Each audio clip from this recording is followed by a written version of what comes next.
हाँ जी। Video mains test series 2022 के test code 104 का इकोनॉमिक सर्वे और करंट अफेयर्स का डिस्कशन शुरू करेंगे। चलिए, तो इकोनॉमिक सर्वे और करंट अफेयर्स के अंदर करंट अफेयर्स की सीरीज प्रश्न संख्या 136 से 150 और इकोनॉमिक सर्वे एक की जो संख्या है प्रश्नों की 151 से 160 है, उसका डिस्कशन हम शुरू करते हैं। प्रश्न संख्या 136। हाल ही में राज्य ऊर्जा और जलवायु सूचकांक राउंड 1 का शुभारंभ 11 अप्रैल 2022 को किसके द्वारा किया गया? तो बड़ा ही स्ट्रेट फॉरवर्ड सा क्वेश्चन है और स्ट्रेट फॉरवर्ड सा आंसर है, नीति आयोग द्वारा किया गया। मैंने आपसे पहले भी कहा है, जब भी कोई बड़ा इंटरनेशनल, नेशनल या स्टेट का कोई इंपॉर्टेंट ऑर्गेनाइजेशन किसी तरह का कोई इंडेक्स जारी करती है तो वो बहुत महत्वपूर्ण इंडेक्सेस होते हैं, उनके ऊपर आपको निगाहें फेरना बहुत आवश्यक होता है, अत्यावश्यक है। इसलिए इस तरह के इंडेक्सेस को हमेशा देखते चलें गौर से। चलिए, हमारे प्रश्न की ओर हम आते हैं।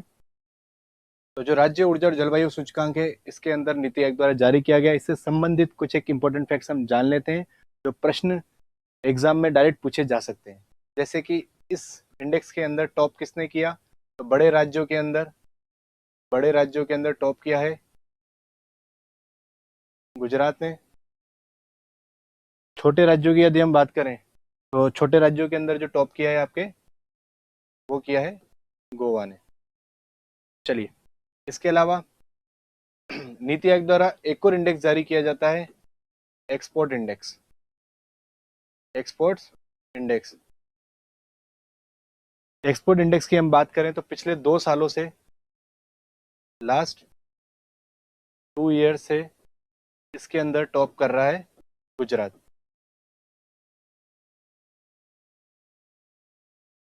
चलिए, अगले प्रश्न की ओर हम चलते हैं। संगीत के क्षेत्र में वर्ष 2022 के 64वें ग्रैमी पुरस्कारों में किस भारतीय अमेरिका को ए कलरफुल वर्ल्ड के लिए बेस्ट चिल्ड्रन म्यूजिक एल्बम श्रेणी में ग्रैमी पुरस्कार से सम्मानित किया गया? तो मैंने आपसे पहले भी कहा है, जो भी महत्वपूर्ण अंतरराष्ट्रीय अवार्ड्स होते हैं, राष्ट्रीय अवार्ड्स होते हैं, गैर सरकारी एवं सरकारी, उन्हें याद करना अत्यावश्यक है।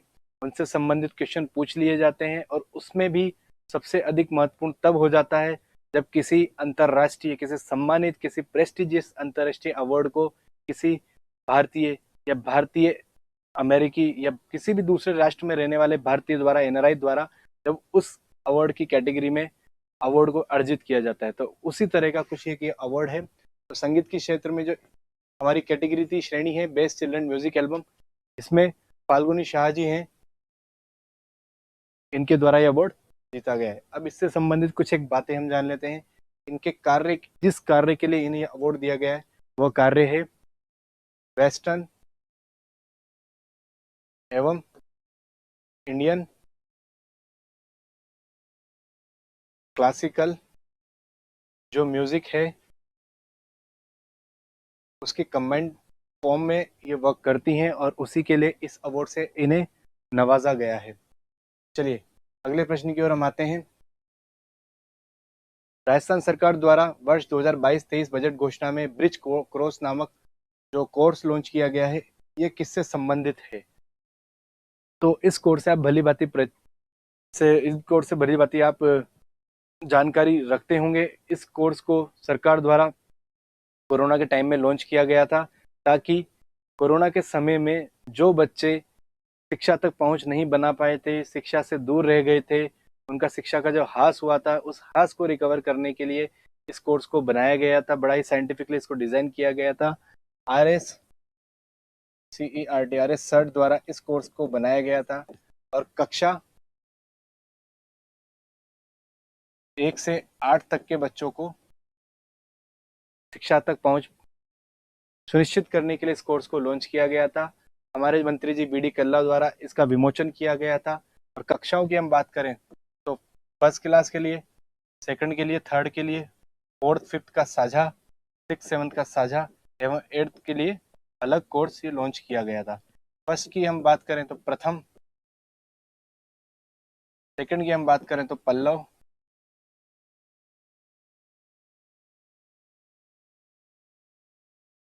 पहल, फोर्थ फिफ्थ क्लास के लिए साझा रूप से अपन जो बात करेंगे तो वो हो गया प्रयास, 6th-7th क्लास के लिए प्रवाह और 8th क्लास के लिए प्रखर। इस तरह से 8 कक्षाओं को कवर करते हुए 8 कक्षाओं के बच्चों को शिक्षा तक पहुंच सुनिश्चित करने के उद्देश्य से सरकार द्वारा, राज्य सरकार द्वारा ये एक अनूठी पहल की शुरुआत की गई है, जिसका नाम था ब्रिज कोर्स। चलिए अगले प्रश्न की ओर हम चलते हैं। कथनों को ध्यानपूर्वक पढ़ना है। उपरोक्त कौन से कथन सत्य नहीं है पूछा है। मैंने आपसे पहले भी कहा है, फिर से मैं दोहरा रहा हूं, इस दौड़ में एग्जामिनर हर संभव प्रयास करता है कि किस तरह से आसान आसान छोटी मोटी चीजों से आपको रेस से बाहर करता चला जाए, और उसका सीधा सा उदाहरण है यह प्रश्न। जब भी इस तरह से प्रश्नों को पढ़ें तो हमेशा इन कीवर्ड्स को मार्क अवश्य करते चलें।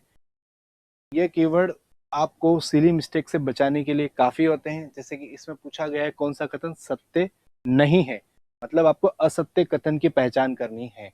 चलिए, RS-28 सरमद मिसाइल का सफल परीक्षण 20 अप्रैल को यूक्रेन के द्वारा किया गया, तो बिल्कुल गलत है, रशिया के द्वारा किया गया। तो ये हमारा आंसर हो जाता है, क्योंकि गलत ही पूछा है, असत्य ही पूछा है। विश्व में पहली बार लेजर मिसाइल डिफेंस सिस्टम का सफलतापूर्वक परीक्षण अप्रैल 2022 में इजराइल द्वारा किया गया, बिल्कुल सही है, लेकिन ये सत्य है, इसलिए हमारा आंसर नहीं हो सकता। चीन द्वारा गाफ-फेन 303 नहीं 303 का सफल प्रक्षेपण किया गया, बिल्कुल सत्य है, इसलिए भी हमारा उत्तर नहीं होता है। RS-28 सरमत को नाटो देश शैतान 2 कहते हैं, सत्य है, किंतु ये असत्य नहीं है, इस वजह से हमारा आंसर नहीं होता है। तो एक ही असत्य है, तो हमारा उत्तर हो जाता है सी। इससे संबंधित चलिए कुछ एक इंपॉर्टेंट फैक्ट्स हम जान लेते हैं। तो जो RS-28 सरमत मिसाइल है ये बहुत ही विध्वंसक है, इसी वजह से नाटो देश इसे सैटर्न 2 या शैतान 2 के नाम से जानते हैं। इजराइल ने लेजर मिसाइल डिफेंस सिस्टम को इसका परीक्षण किया है। तो हम सब पहले से जानते हैं कि जो आयरन डोम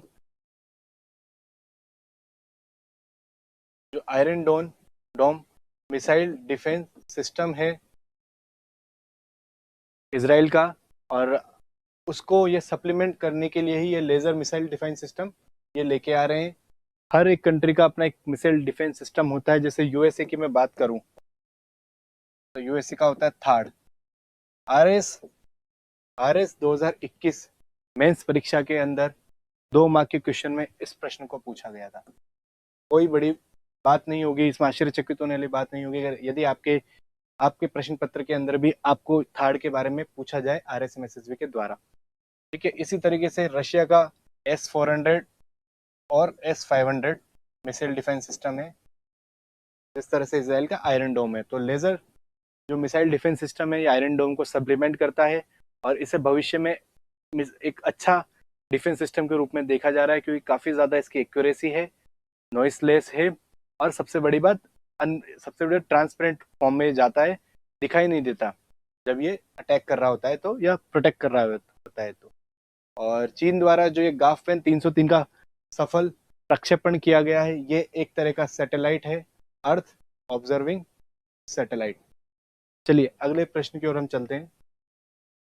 विश्व पर्यावरण दिवस प्रतिवर्ष किस तारीख को मनाया जाता है? तो 5 जून। और इस बार की जो थीम थी, मैंने आपसे हमेशा से कहा है, महत्वपूर्ण अंतर्राष्ट्रीय दिवस की डेटें और उनकी थीम याद होना आवश्यक है। इसी कड़ी में 3 डेट्स तो बहुत ही ज्यादा महत्वपूर्ण है, दिवस बहुत ज्यादा महत्वपूर्ण है। उनकी ट्रिक मैंने आपको पहले भी बताई है, फिर से बता देता हूँ। वेब, world water day, world earth day, world biodiversity day.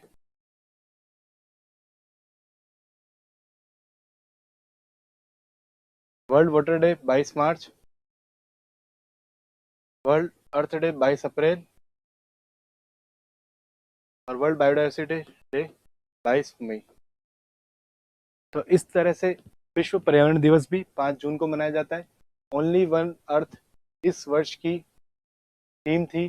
तो इस तरह से हर महत्वपूर्ण दिवस जो अंतर्राष्ट्रीय स्तर पर मनाए जा रहे हैं उनकी डेटें आप याद रखें और उनकी थीम याद करने की कोशिश करें, क्योंकि एग्जामिनर का ये one of the favourite topic होता है। और आप देखते आ रहे हैं पिछले कुछ सालों में एनवायरनमेंट से संबंधित दिवस, ऑर्गेनाइजेशन आदि से संबंधित प्रश्न बहुत अधिक पूछे जाते हैं, तो इनको विशेष तौर पर आप ध्यान रखें। वर्ल्ड एनवायरनमेंट डे की हम बात करें तो 1972 के स्टॉकहोम कॉन्फ्रेंस में निर्णय लिया गया और उसके बाद से ही ये प्रतिवर्ष सेलिब्रेट किया जाता है, ताकि आम जन में ये विश्वास दिलाया जा सके, उन्हें मोटिवेट किया जा सके, प्रेरित किया जा सके कि वह एनवायरनमेंट को प्रोटेक्ट करें, प्रिजर्व करें, प्रमोट करें, बायोडाइवर्सिटी को प्रोटेक्ट करें और सस्टेनेबल डेवलपमेंट के प्रति अपना एक अलग कदम रखें। तो 1972 की स्टॉकहोम कॉन्फ्रेंस से इसको सेलिब्रेट किया जा रहा है और इस वर्ष जो 50वीं वर्षगांठ थी वो सेलिब्रेट की गई और इसको जो चेयर किया गया वह स्वीडन के द्वारा किया गया। ये डायरेक्ट प्रश्न पूछा जा सकता है कि इस वर्ष वर्ल्ड एनवायरनमेंट डे उस चेयर किसने किया, तो स्वीडन ने। चलिए अगले प्रश्न की ओर हम चलते हैं। सूची 1 का सूची 2 से आपको मिलान करना है। पुस्तक और लेखक है, मैंने आपसे पहले भी कहा है, इंपॉर्टेंट पर्सनालिटीज के द्वारा लाई गई कोई पुस्तक या किसी इंपॉर्टेंट पर्सनालिटी पे लिखी गई पुस्तक बहुत महत्वपूर्ण होती है, इसलिए उस पर सरसरी निगाहों से हमेशा उनको देखते चलें, एग्जाम में डायरेक्ट आने की संभावना बनती है। इन 2 महीनों में आई कुछ 3-4 पुस्तकों को हमने यहाँ कवर किया है जो काफी महत्वपूर्ण है। चलिए इसको एक बार देख लेते हैं। Prime time Narendra Modi national security crisis, तो नरेंद्र मोदी जी के संबंध में किताब लिखी श्री राम चोलिया ने। Tomb of saint, queen of fire, the maverick effect, इस तरह से अलग अलग बुक्स हैं। तो क्वीन ऑफ फायर आपके लिखी देविका रंगाचारी ने, तो इस तरीके से टॉम्ब ऑफ सेंट आपके लिखी गीतांजलि श्री ने, और the last one the maverick effect आपके लिखी हरीश मेहता ने। तो आपका उत्तर इसमें हो जाता है 4, 1, 3, 2, 4, 1, 3, 2, उत्तर हो गया आपका सी। चलिए अगले प्रश्न की ओर हम चलते हैं। हाल ही में किस भारतीय महिला मुक्केबाज ने 19 मई 2022 को 52 केजी कैटेगरी में थाईलैंड की चिटपेंग जुटामास को 5-0 से हराकर वर्ल्ड बॉक्सिंग चैंपियनशिप में गोल्ड मेडल जीता? तो ये प्रश्न काफी वन ऑफ द फेवरेट है इस 25 क्वेश्चन की सीरीज में मेरे लिए, क्योंकि निखत जरीन जी ने ये जीता है और निखत जरीन जी आप सब इनसे भली भांति परिचित होंगे। हाल ही में इन्होंने अपना नाम स्वर्णिम अक्षरों से लिखा है, क्योंकि वर्ल्ड बॉक्सिंग चैंपियनशिप में ये गोल्ड जीती हैं। और 2006 के बाद ऐसा हुआ है कि मैरी कॉम जी के बाद कोई एक महिला बॉक्सर आई है और गोल्ड मेडल जीत के लाई है। इस चैंपियनशिप की हम बात करें तो मैरी कॉम जो है उन्होंने 6 बार वर्ल्ड अमेच्योर बॉक्सिंग चैंपियनशिप के अंदर गोल्ड या पदक जीता है। मैरी कॉम जी ने चैंपियन रही है वो 6 बार। इस बार निखत जरीन जी इसमें जीत के आई है। तो वर्ल्ड बॉक्सिंग चैंपियनशिप जो है इंटरनेशनल बॉक्सिंग एसोसिएशन द्वारा ऑर्गेनाइज कराई जाती है। इस वर्ष की हम बात करें तो इस वर्ष इस चैंपियनशिप को टर्की में ऑर्गेनाइज किया गया। तो ये प्रश्न काफी महत्वपूर्ण है। इससे संबंधित एक बात और जान लें, हमेशा विनर के साथ साथ हारने वाला व्यक्ति भी एग्जामिनर के लिए आजकल बहुत महत्वपूर्ण टॉपिक होता है। तो लूजर या जो रनर अप रहा है उनको भी आप अवश्य याद करें और उनकी कंट्री को भी याद करें, जैसे इनके केस में यह हो जाता है थाईलैंड। अच्छा, निखत जरीन जी से संबंधित एक महत्वपूर्ण फैक्ट को हम यहाँ पे देख लेते हैं, एक अच्छा किस्से को हम जान लेते हैं।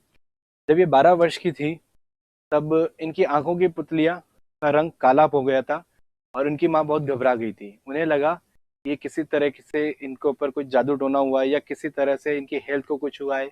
उनको लगने लगा कि ये तो किसी तरह का अपशकुन है, आगे मेरी बेटी का भविष्य क्या होगा, और वो बहुत चिंतित रहने लगी। और आज देखिए उन्होंने इतना बड़ा कारनामा किया है कि उनका नाम स्वर्णिम अक्षरों से लिख दिया गया है। तो ये निखत जरीन जी हैं। चलिए अगले प्रश्न की ओर हम आते हैं। क्वेश्चन संख्या 143। हाल ही में 19 मई 2022 को भारत का सबसे बड़ा तापमापी यंत्र थर्मामीटर कहाँ स्थापित किया गया? तो बड़ला जोधपुर के अंदर ये स्थापित किया गया है। थर्मामीटर आप सब जानते हैं टेम्परेचर नापने के लिए एक यंत्र होता है और जनरली हर घर में एक थर्मामीटर होता है मरकरी बेस, जो कि बॉडी टेम्परेचर को नापने में प्रयोग किया जाता है। बड़ला जोधपुर के अंदर ये स्थापित किया गया है किसकी मदद से? डॉक्टर रेड्डीज जो कंपनी है उनकी मदद से। और किसके सहयोग से? Scientific solution, scientific solution limited की मदद से इसको स्थापित किया गया है, जो कि भारत का सबसे बड़ा तापमापी यंत्र हो गया है। अगले प्रश्न की ओर हम चलते हैं। कथन और निष्कर्ष या कथन और कारण के क्वेश्चन भी आजकल एग्जामिनर के one of the favourite type of question होते हैं, तो इन पे पकड़ बनाना अत्यावश्यक है। चलिए हमारे प्रश्न की ओर हम लौटते हैं। हिम तेंदुए के संरक्षण के लिए काम कर रहे भारतीय चारुदत्त मिश्रा को व्हिटले गोल्ड अवार्ड 2022 से सम्मानित किया गया। कथन बिल्कुल सत्य है। चारुदत्त मिश्रा ने एशिया के उच्च पर्वतीय पारिस्थितिकी तंत्रों में उनकी आबादी में सुधार का नेतृत्व किया और यह नेचर कंजर्वेशन फाउंडेशन भारत के सह संस्थापक है। यह भी कारण बिल्कुल सत्य है। तो कथन ए और कारण दोनों सही हैं और आर ए की सही व्याख्या करते हैं, इसीलिए इन्हें इस अवार्ड से सम्मानित किया गया है, व्हिटली गोल्ड अवार्ड से। इसका उत्तर ए हो जाता है। फिर इससे संबंधित कुछ एक फैक्ट्स को हम जान लेते हैं। हिम तेंदुआ जो कि एक एंडेंजर्ड स्पीसीज में आता है, इसी के प्रोटेक्शन के लिए सरकार द्वारा प्रोजेक्ट स्नो लेपर्ड चलाया जा रहा है। प्रश्न डायरेक्ट आ जाए कि भारत सरकार द्वारा हिम तेंदुए के संरक्षण के लिए कौन सा प्रोजेक्ट चलाया जा रहा है, तो प्रोजेक्ट हिम स्नो लेपर्ड द्वारा ये चलाया जा रहा है। इसी के साथ भारत में स्नो लेपर्ड के लिए पहला कंजर्वेशन सेंटर खोला गया है, जो कि कहाँ खोला जा रहा है, उत्तराखंड में। डायरेक्ट क्वेश्चन आ सकता है कौन से स्टेट में खोला जा रहा है, तो उत्तराखंड में। कौन कौन, तो यूनाइटेड नेशन यूएनडीपी द्वारा, इसके साथ उत्तराखंड फॉरेस्ट डिपार्टमेंट के साथ ये सेंटर खोला जा रहा है उत्तराखंड के अंदर। चलिए अगले प्रश्न की ओर हम चलते हैं। निम्न में से कौन सा या कौन से कथन सत्य नहीं है, मार्क करते चलें। Lawrence world sportsman of the year award 2022 में फॉर्मूला 1 चैंपियन, 2022 कर लीजिए, 2022 में फॉर्मूला 1 चैंपियन मैक्स वर्स्टापन को सम्मानित किया गया, सत्य है। प्रधानमंत्री संग्रहालय नई दिल्ली में 3 मूर्ति स्टेट पर बनाया गया, यह भी सत्य है। पहला अतुल्य भारत अंतर्राष्ट्रीय क्रूज सम्मेलन दिल्ली में हुआ, नहीं मुंबई में हुआ, ये असत्य है। हमारा उत्तर ये हो जाएगा। चलिए अगले प्रश्न को भी देखते हैं, अगले स्टेटमेंट को भी हम देखते हैं। भारतीय वायुसेना के चेतक हेलीकॉप्टर ने अपनी सेना के 60 वर्ष पूर्ण किए, यह भी सत्य है। चेतक हेलीकॉप्टर से संबंधित कुछ एक इंपॉर्टेंट फैक्ट्स हम जान लेते हैं। तो 2200 केजी का यह हेलीकॉप्टर है, 7 सीटर इसकी सीटिंग कैपेसिटी है, और सबसे महत्वपूर्ण हिंदुस्तान एरोनॉटिकल लिमिटेड द्वारा यह बनाया जाता है और उसके 50 वर्ष पूर्ण हो चुके हैं वो सेवा में रहते हुए। अगले इसी से संबंधित अंतर्राष्ट्रीय क्रूज सम्मेलन की हम बात करें तो ये क्या है और इसका उद्देश्य क्या है। तो जो रिवर का नेटवर्क होता है, नदियों का जो तंत्र होता है, उसके अंदर जल के माध्यम से परिवहन को संचालित करने के उद्देश्य से, टूरिज्म को डेवलप करने के उद्देश्य से क्रूज, जो बड़ी बड़ी बोट होती है, जहाज होते हैं, जो इसके अंदर आपके रहने की व्यवस्थाएं भी होती हैं, उस तरह के जो नावों को संचालित किया जाता है, संचालन किया जाता है, तो उससे टूरिज्म के साथ साथ आपके परिवहन का भी विकास होता है। तो उसी उद्देश्य से भारत सरकार द्वारा ये सम्मेलन मुंबई में हाल ही में आयोजित किया गया। चलिए अगले प्रश्न की ओर हम चलते हैं। सूची 1 का सूची 2 से मिलान करना है। तो प्रश्न आया है आपका भौगोलिक संकेतक पे, यही टेक पे। थेवा कला, थेवा आर्ट काफी फेमस है आपके प्रतापगढ़ की। सोजत की मेहंदी पाली की फेमस है, तो पाली 4, सोजत पाली में पड़ता है। बगरू प्रिंट बगरू में पड़ता है की फेमस है, जो कि जयपुर में पड़ता है, तो उत्तर 1। ब्लू पोट्री, ये भी आपकी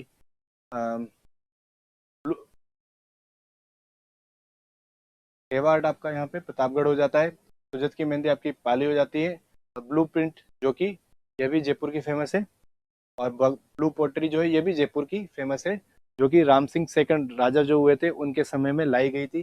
अब चूंकि जयपुर 2 है तो 1 भी हो सकता है और 3 भी हो सकता है, यहाँ भी 1 भी हो सकता है और 3 भी हो सकता है। अब हम ऑप्शंस की मदद से देखेंगे हमारा सही उत्तर क्या है। तो इनिशियली आएगा 2, 4, तो 2 4 के हिसाब से एक ही ऑप्शन यहाँ बन रहा है, हमारा उत्तर डी हो जाता है। तो जब भी एक जगह 2 बार दे दी जाए तो आपको कंफ्यूज नहीं होना है। एग्जामिनर इस तरह के क्वेश्चन अधिकतर देता रहता है ताकि ऑप्शंस को आप किस तरह से रिजेक्ट करते हैं वह स्किल्स को वो चेक करता है, ताकि आप अपने प्रश्नों को सही से कर पाए। चलिए इससे संबंधित कुछ एक इंपॉर्टेंट फैक्ट्स जान लेते हैं। भारत में अब तक 300 से अधिक वस्तुओं को जीआई टैग दिया जा चुका है। जीआई टैग क्या होता है? ज्योग्राफिकल इंडिकेशन जो होता है आपका, भौगोलिक संकेतक जो होता है, ये किसी वस्तु को इसलिए दिया जाता है जब किसी वस्तु के अंदर उस पर्टिकुलर जगह जहां से वो बिलोंग करती है, उस जगह के उस जगह की भौगोलिक परिस्थितियों के गुण जब उसमें विशिष्ट रूप से पाए जाते हैं तो वो उस वस्तु को भौगोलिक संकेतक दिया जाता है। तो भारत में 300 से अधिक को दिया जा चुका है।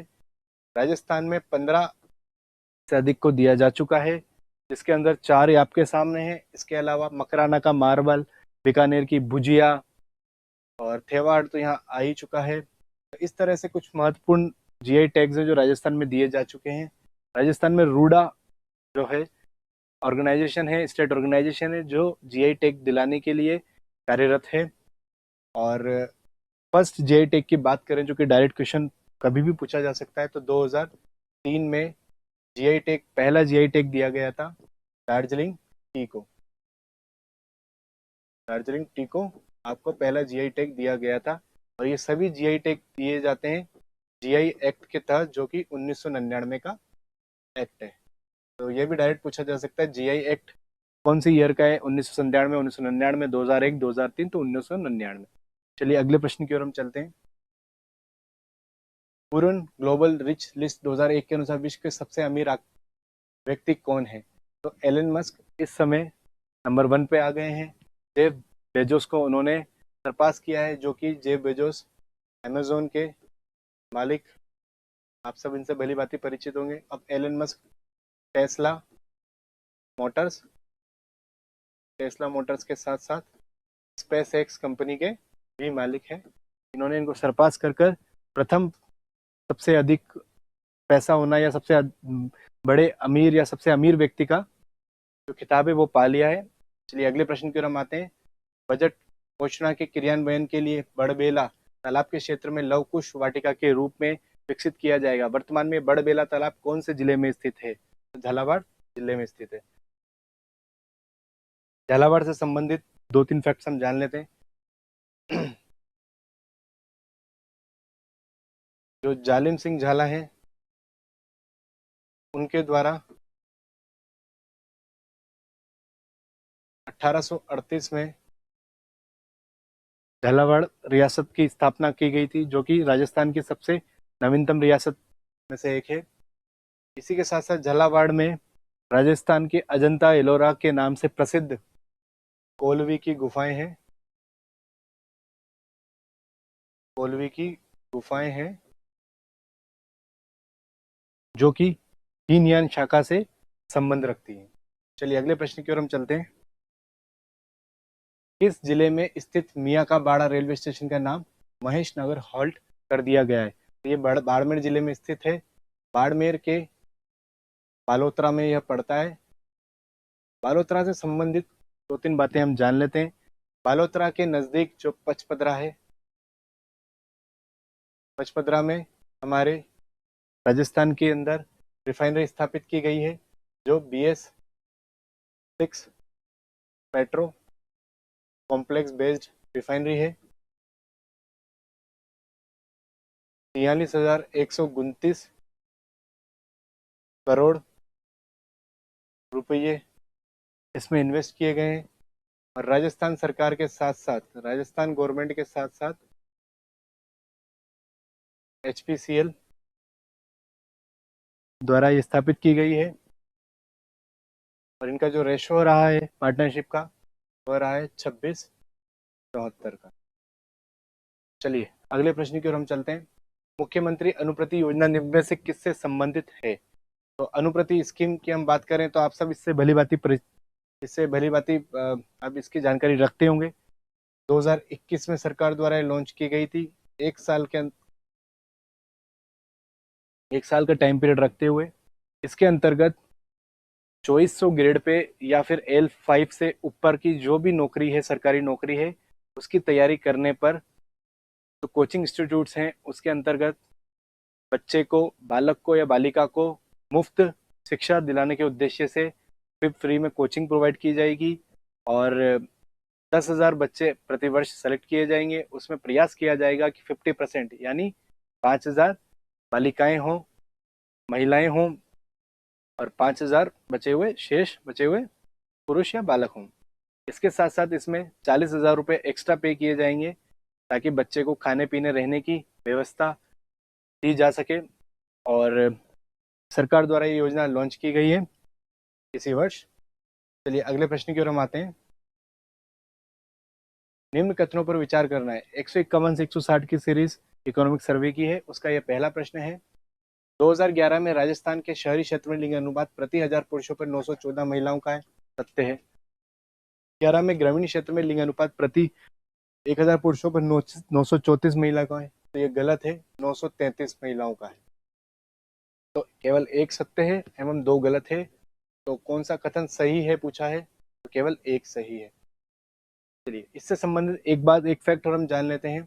2011 की जनगणना के अनुसार अगर आपसे पूछा जाए कि घटते क्रम में सेक्स रेशो के अकॉर्डिंग, लिंग अनुपात के अकॉर्डिंग 4 जिले बताएं घटते क्रम में कहाँ पे सबसे अधिक लिंग अनुपात है और कहाँ सबसे कम, उसको ध्यान में रखते हुए तो उसका उत्तर है डूंगरपुर, राजसमंद, पाली, डूंगरपुर, राजसमंद, पाली। चलिए अगले प्रश्न की ओर हम आते हैं। वर्ष 2011 के अनुसार राजस्थान की ग्रामीण क्षेत्र की साक्षरता दर कितनी है?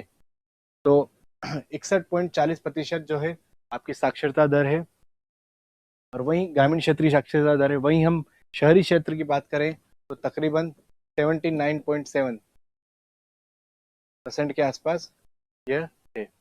आपसे मैंने पहले भी कहा है, आर्थिक समीक्षा का जो डिस्कशन विकास सर द्वारा लिया गया है वो बहुत महत्वपूर्ण है। उनके द्वारा जो बुकलेट तैयार की गई है बहुत इंपॉर्टेंट, बहुत कंसाइज और बहुत प्यारी बुकलेट है। उसको पढ़िए क्योंकि आपके इकोनॉमी का सेगमेंट इतना बड़ा है, 24 क्वेश्चंस वहाँ से कवर होने हैं इस बार वीडियो मेंस में, जो बहुत महत्वपूर्ण है। लास्ट टाइम में एक फास्ट रिवीजन उनका बनता है, तो उसको लाइए। अगर नहीं ली हुई है तो उसका बार बार रिवाइज कीजिए, वहाँ से इस तरह के फैक्ट्स डायरेक्ट पूछे जाएंगे। आगे के 4 पेजेस तो बहुत ही ज़्यादा महत्वपूर्ण है, उसी 4 पेजों में से ये टेबल जो दी गई है उसी में से ये प्रश्न तैयार होते हैं, तो उन्हें लाइए, अच्छे से मगअप कीजिए, रटिए, वो बहुत ज़्यादा महत्वपूर्ण है। चलिए अगले प्रश्न की ओर हम चलते हैं। अगले प्रश्न से पहले ये थोड़ा सा यहाँ से इंपॉर्टेंट फैक्ट जान लेते हैं साक्षरता से संबंधित। जैसे भारत की साक्षरता दर कितनी है आपसे कहा जाए तो 74। पुरुषों की बात करें तो वो हो जाती है तकरीबन 81% और महिलाओं की बात करें तो हो जाती है तकरीबन 65%, तकरीबन 65%। और वहीं राजस्थान की हम बात करें तो ओवरऑल हो जाती है आपकी 66%। महिलाओं की हम बात करें तो वो हो जाती है आपकी तकरीबन 52% और पुरुषों की हम बात करें तो वो हो जाती है तकरीबन 79% के आसपास। चलिए अगले प्रश्न की ओर हम चलते हैं। सर्वाधिक शहरी लिंग अनुपात वाले जिलों की बात करिए, तो ये डायरेक्ट क्वेश्चन है। फैक्ट्स अगर आपको याद है तो आप आसानी से इसको कर लेंगे। जैसे कि हम बांसवाड़ा की बात करें तो 964 बांसवाड़ा का है। प्रतापगढ़ की हम बात करें तो 963, इससे एक कम। टोंक की हम बात करें तो इनसे थोड़ा ज़्यादा 985। और डूंगरपुर की हम बात करें तो डूंगरपुर का 951। इस तरह के फैक्ट्स काफ़ी, तो आपका उत्तर हो जाता है 2 3 1 4, तो बी 2 3 1 4। इस तरह के प्रश्न एग्जामिनर द्वारा बहुत रेयरली पूछे जाते हैं, तो इसलिए इस तरह के प्रश्नों से, ट्रिवियल फैक्ट से घबराने की ज़रूरत नहीं है। लेकिन हमेशा माइंड में एक ओवरव्यू लेके चलें कि इस जिले का लिंग अनुपात इस जिले से तो ज़्यादा है। कितना ज़्यादा है कोई बात नहीं, पूरा याद नहीं होता तो इस जिले का इस जिले से तो कम है। या फिर एक और अच्छा तरीका कि पूर्व के जिलों के तो ज़्यादा हैं, पश्चिम के जिलों के कम हैं, उत्तर के जिलों के थोड़े इनसे ज़्यादा हैं, दक्षिण के जिलों के इन सबसे ज़्यादा हैं। इस तरह से जब आप मैपिंग करेंगे तो इस तरह के जब क्वेश्चंस आएंगे तो आप उनको इजीली डील करके ऑप्शन रिजेक्शन से अपना आंसर को पा लेंगे। चलिए अगले प्रश्न की ओर हम चलते हैं। निम्न कथनों पर आपको विचार करना है, ठीक है। एनसीआर में राजस्थान उपक्षेत्र में भरतपुर एवं अलवर जिले सम्मिलित हैं, बिल्कुल सही। जयपुर एवं कोटा एनसीआर के काउंटर मैग्नेट, बहुत महत्वपूर्ण टर्म, काउंटर मैग्नेट शहर है, यह भी बिल्कुल सही। तो आपके दोनों कथन सही हैं, दोनों कथन सही हैं, तो डी आपका आंसर हो जाता है। चलिए इससे संबंधित एक दो बात हम जान लेते हैं। NCR national capital region, Delhi और दिल्ली के आसपास के सटे इलाके एनसीआर के अंतर्गत आते हैं। भरतपुर अलवर उन्हीं में से एक है। और चूंकि हाल ही में देखा गया है कि अलवर भरतपुर क्षेत्र में काफी ज्यादा लोड बढ़ने लगा है इंडस्ट्री का, तो उस लोड को ट्रांसफर करने के लिए आधुनिकता को देखते हुए जयपुर और कोटा का चयन किया गया है और इन्हें काउंटर मैग्नेट सिटी के रूप में डेवलप किया जा रहा है, जहां पर भविष्य में न केवल इंडस्ट्री की, न केवल शिक्षा की, न केवल स्वास्थ्य की, न केवल एंटरटेनमेंट की, बल्कि हर एक वह सुविधा मुहैया कराई जाएगी, डेवलप की जाएगी, जहां पर व्यक्ति का ओवरऑल डेवलपमेंट, सर्वांगीण विकास सुनिश्चित किया जा सके। चलिए अगले प्रश्न की ओर हम चलते हैं। निम्न में से राजस्थान के कौन से शहरों को स्मार्ट सिटी की सूची में शामिल किया गया है? तो आपको हमारे वीडियो डिस्कशन की पहले सीरीज में भी मैंने आपको बताया था कि जब भी स्मार्ट सिटी राजस्थान की पूछी जाए तो उसकी सीधी सी ट्रिक होती है राजू। कोटा, अजमेर, जयपुर और उदयपुर, ये चार शहर स्मार्ट सिटी मिशन के तहत कवर किए गए हैं। तो इसका सही उत्तर हो जाता है आपका जयपुर, उदयपुर, कोटा, अजमेर ए। से संबंधित एक दो फैक्ट्स। जून 2015, सेम यही महीना जो अभी चल रहा है, जून 2015 में स्मार्ट सिटी मिशन लॉन्च किया गया था, जिसके तहत भारत के 100 शहरों को स्मार्ट सिटी के रूप में डेवलप करना था। इसका उद्देश्य स्मार्ट सिटी से मतलब है जहां पर व्यक्ति के सर्वांगीण विकास से संबंधित जो भी सुविधाएं चाहिए होती है वो सब मुहैया कराना। तो यह शुरू किया गया था 2015 में। 50% इसमें कंट्रीब्यूशन की बात कही गई थी कि 100 करोड़ केंद्र सरकार द्वारा दिए जाएंगे, 100 करोड़ राज्य सरकार पर्टिकुलर शहर में इन्वेस्ट करेगी और उसके माध्यम से शहर को डेवलप किया जाएगा, शहर के इंफ्रास्ट्रक्चर को इम्प्रूव किया जाएगा। तो ये इसमें किया गया था। और 100th स्मार्ट सिटी की आपसे कहें कौन थी, तो सिक्किम का गंगटोक।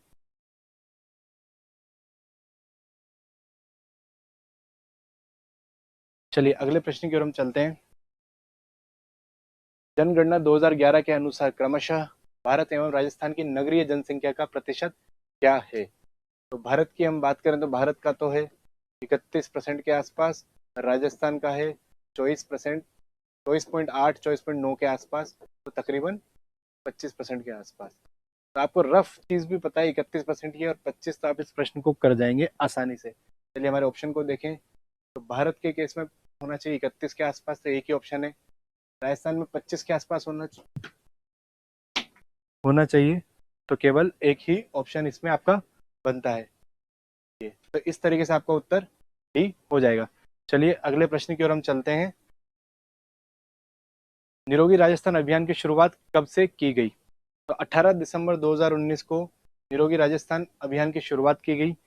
बड़ा ही इंटरेस्टिंग अभियान है, नाम से काफी बड़े अभियान की फीलिंग आती है, जो कि है भी सही। इसके अंतर्गत स्वास्थ्य सेवाओं को सुदृढ़ करा जाना निर्धारित किया गया है, जिसके अंतर्गत हेल्थ डिपार्टमेंट से एसोसिएट जो भी डिपार्टमेंट्स है सबके बीच में अच्छा नेटवर्क तैयार करना, टू वे कम्युनिकेशन एस्टेब्लिश करना, ताकि लोगों तक सरकार द्वारा चलाई जा रही योजनाओं की पहुंच सुनिश्चित हो सके, और उसके साथ साथ उनके अंदर इसके प्रति जागरूकता लाई जा सके, अपनी हेल्थ के प्रति जागरूकता लाई जा सके। इसी उद्देश्य से इस अभियान को शुरू किया गया था। चलिए अगले प्रश्न की ओर हम चलते हैं। राजस्थान में कोविड वैक्सीनेशन टीकाकरण का पहला चरण कब से शुरू किया गया था? तो न केवल राजस्थान में बल्कि भारत में भी 16 जनवरी 2021 को ही 16 जनवरी 2021 को ही ये टीकाकरण का चरण शुरू किया गया था, जिसके अंतर्गत 2 वैक्सीन लगाए जा रहे हैं थे और अब तीसरा वैक्सीनेशन भी लगाया जा रहा है। तो जो ये वैक्सीनेशन का कार्यक्रम है ये बिल्कुल फ्री ऑफ कॉस्ट है, सभी के लिए सरकार द्वारा इसे फ्री में चलाया जा रहा है। इससे संबंधित कुछ एक वैक्सीनेशन को हम जान लेते हैं, जैसे कि सबसे पहले कोविशील्ड वैक्सीन है, दूसरी कोवैक्सीन वैक्सीन है, तीसरी स्पुतनिक वी, चौथी मॉडर्ना और फाइजर। तो जो कोविशील्ड है वह एस्ट्राजेनेका ऑक्सफोर्ड यूनिवर्सिटी द्वारा साझा रूप से तैयार की गई, और भारत में सीरम इंस्टीट्यूट ऑफ टेक्नोलॉजी जो कि पुणे में है, वहाँ पे इसकी मैन्युफैक्चरिंग की जा रही है। कोवैक्सीन की बात करें तो भारत बायोटेक, भारत की कंपनी द्वारा इसको डेवलप किया गया है। इनएक्टिवेटेड वायरस बेस्ड है ये। स्पुतनिक वी की बात करें तो रशिया द्वारा डेवलप की गई है, और भारत में डॉक्टर रेड्डीज द्वारा इसका मैन्युफैक्चरिंग किया जा रहा है। अगली मॉडर्ना और फाइजर की बात करें तो ये यूएसए बेस्ड वैक्सीन हैं। भारत में अधिकतम वैक्सीनेशन जो हुआ है नंबर पॉइंट ऑफ व्यू से तो कोविशील्ड के द्वारा किया गया है, फॉलोड बाय कोवैक्सीन। दोनों ही बहुत महत्वपूर्ण और बहुत ही उपयोगी वैक्सीन है भारत के पॉइंट ऑफ व्यू से, क्योंकि 2 से 8 डिग्री सेल्सियस पे इनको स्टोर किया जा सकता है, जो कि एक आम फ्रीज का टेम्परेचर होता है, जो कि भारत में स्टोरेज पॉइंट ऑफ व्यू से एक काफी रेजिलियंट सिस्टम ये मुहैया कराना इसको आसान होता है। इसलिए भारत के वैक्सीनेशन प्रोग्राम की रीढ़ की हड्डी ये दोनों वैक्सीन साबित हुई है। चलिए अगले प्रश्न की ओर हम आते हैं। शुद्ध के लिए युद्ध अभियान की शुरुआत कब की गई थी? 26 अक्टूबर 2020 को की गई थी। शुद्ध के लिए युद्ध से समझ में आता है कि भाई कुछ शुद्धता की बात यहाँ सरकार कर रही है, जिसके लिए युद्ध भी करना पड़े तो करेंगे। बिल्कुल सही आपने गेस किया है। अगर यही गेस किया है तो इसी अभियान के अंतर्गत 6 विभागों को साथ में लाकर, 6 विभाग कौन कौन से? पुलिस जो अपना जाब्ता देंगी ताकि अन्य विभाग अच्छे से काम कर सकें। पुलिस के साथ साथ स्वास्थ्य के अंतर्गत हम बात करें तो हेल्थ डिपार्टमेंट,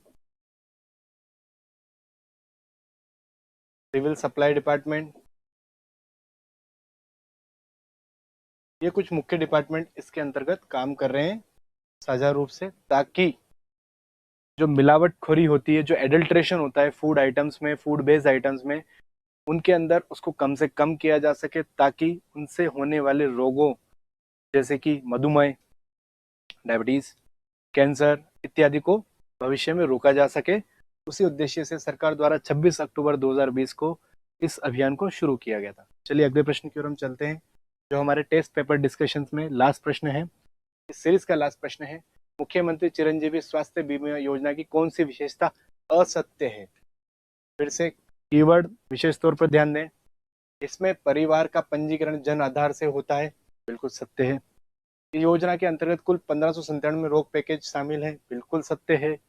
अस्पताल में भर्ती होने के 5 दिन पूर्व एवं 10 दिन पश्चात का खर्च शामिल है, गलत, 15 दिन पश्चात का शामिल है। इसकी शुरुआत 1 मई 2021 को की गई थी, यह भी सत्य है। तो हमारा आंसर हो जाएगा इसका सी। इससे संबंधित कुछ एक महत्वपूर्ण फैक्ट्स हम यहाँ पर जान लेंगे। इसके अंतर्गत सरकार 10 लाख का इंश्योरेंस एक फैमिली को पर परिवार को देगी, जो कि पहले 5 लाख था, और इस साल के बजट घोषणा में इसे बढ़ाकर 10 लाख कर दिया गया है। तो भी एक महत्वपूर्ण प्रश्न जो आ सकता है कि मुख्यमंत्री चिरंजीवी योजना में कितने लाख का इंश्योरेंस कवरेज दिया जा रहा है? तो 10 लाख का कवरेज दिया जा रहा है। इसके साथ साथ एक और महत्वपूर्ण बात इस योजना की हम बात करें तो महात्मा गांधी जो आपके आरोग्य भारत के नाम से जो पहले योजना चल रही थी, उसको रिप्लेस करते हुए योजना लाई गई है, ताकि यूनिवर्सल हेल्थ कवरेज इंश्योर किया जा सके, सभी व्यक्तियों तक स्वास्थ्य सेवाओं को मुहैया कराया जा सके। उसी उद्देश्य से इस योजना को लाया गया है। तो ये एक बहुत ही महत्वपूर्ण योजना है। तो इसको आपको डिटेल में भी पढ़ना पड़े तो इस योजना को पढ़िए, इससे डायरेक्ट प्रश्न आने की संभावना पूरी है आपके वीडियो मेंस के लिए भी। तो इस तरह से हमारे टेस्ट कोड 104 का जो डिस्कशन है वो हंसते खेलते खत्म हुआ। आशा करता हूँ आप सभी को ये जो डिस्कशन मैंने लिया और मेरी टीम ने लिया वो आपको पसंद आया होगा, आपने इसे खूब लाइक किया होगा। अगर किसी तरह की कमी आपको लगती है, किसी तरह का और सुधार आप अपेक्षा कर रखते हैं, तो आप कमेंट बॉक्स में हमें बताइए, ताकि नेक्स्ट वीडियो में हम अपने आप को इम्प्रूव करें और बेहतर वीडियो के साथ हंसते खेलते आपके समक्ष आए। 2 बातें आपसे सीखें, 2 बातें आपको सिखाएं, और इस तरह से दोनों ही पार्टीज का ओवरऑल डेवलपमेंट इंश्योर करें। Thank you so much.